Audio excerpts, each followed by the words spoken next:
everyone, and welcome back to the Daily English Practice channel. I'm Anna, and I am so happy you are here with us today.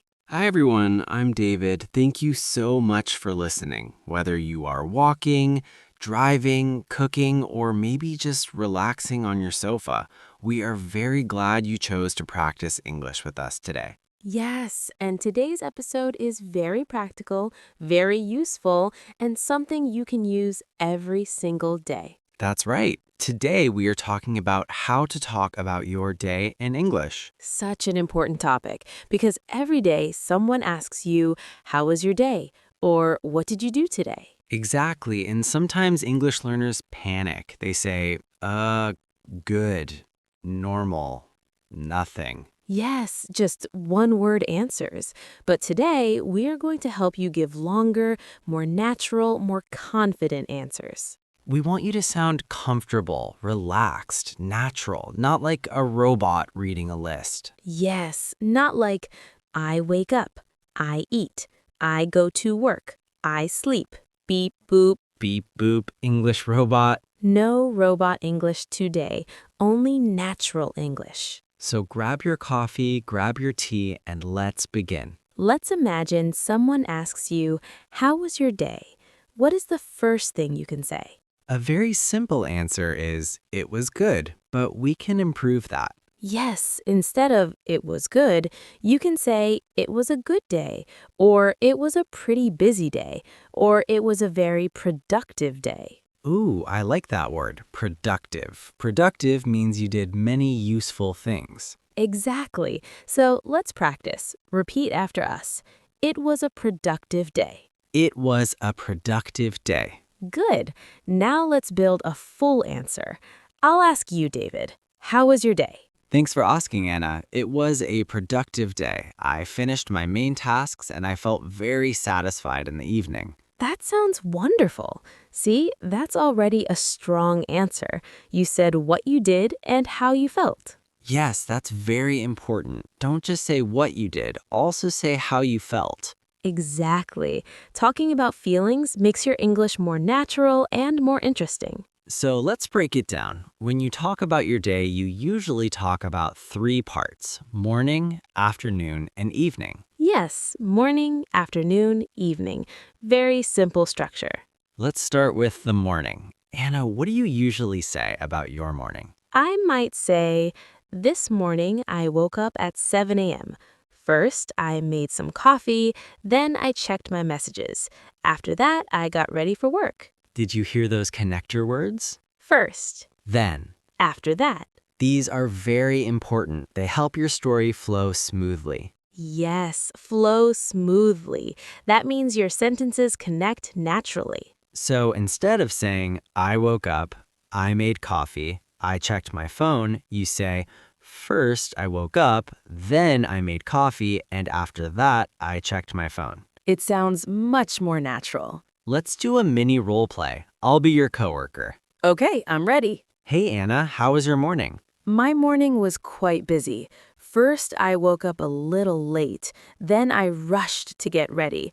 After that, I skipped breakfast because I didn't have time. Oh no, you skipped breakfast? Yes, I was in a hurry. In a hurry means you don't have much time. That's a great phrase. I was in a hurry. Let's repeat. I was in a hurry. I was in a hurry. Good.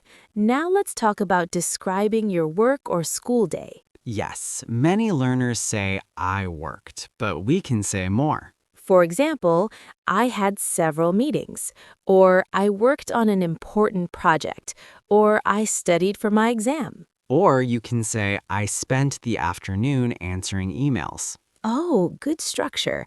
I spent the afternoon. That's very natural. For example, I spent the afternoon preparing a presentation. Or I spent the afternoon cleaning my house. Let's practice that phrase. Repeat. I spent the afternoon. I spent the afternoon. Great. Now let's talk about feelings again.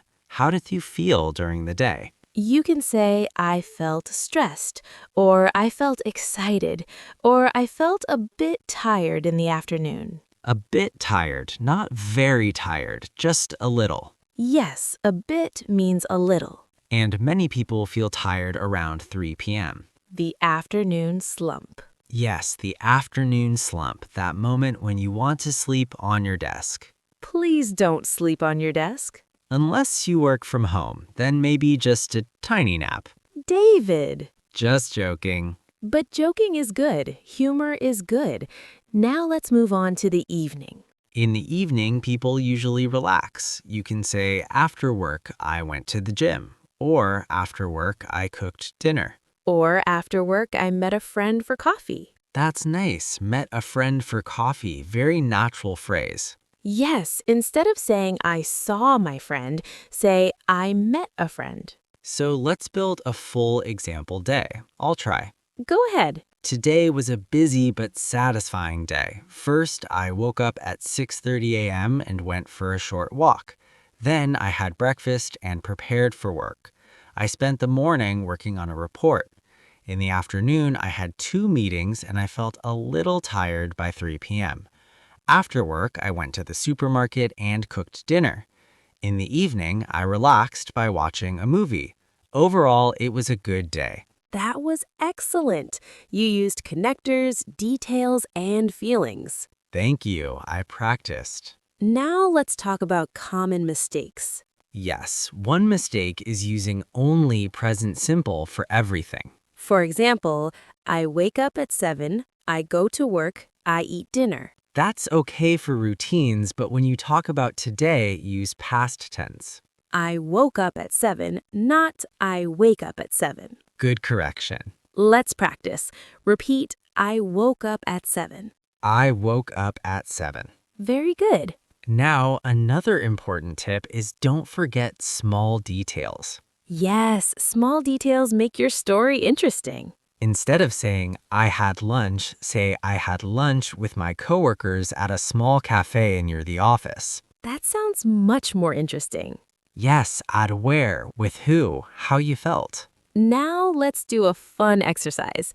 Describe your perfect day. Oh, I love this. I'll start. On my perfect day, I would wake up without an alarm. The sun would be shining. First, I would make a big breakfast. Then I would sit outside with a cup of coffee and read a book. In the afternoon, I would meet my friends for lunch.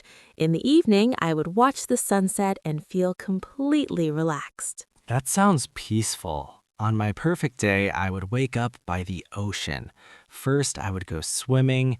Then I would eat pancakes with fresh fruit.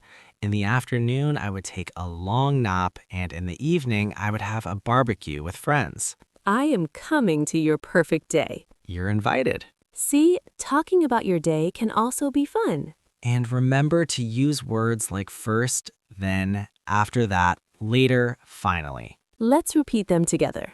Deep, deep, first. Then, After that, later. finally. Excellent.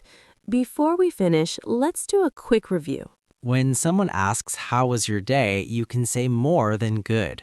Describe your morning. Use connectors. Add details. Share your feelings. And speak with confidence. Yes, even if your English is not perfect, practice every day. Practice makes progress, not perfect. I like that. So today, after listening to this episode, try this. Tell someone about your day in English. Or write about your day in a notebook. Even 5 minutes of practice can improve your English. 5 minutes every day. Small steps. We believe in you. Absolutely. Thank you so much for spending your time with us today. If you enjoyed this episode, don't forget to subscribe to Daily English Practice channel. And share it with a friend who is learning English. Keep practicing. Keep improving. And keep smiling. See you next time. Bye, everyone. Bye.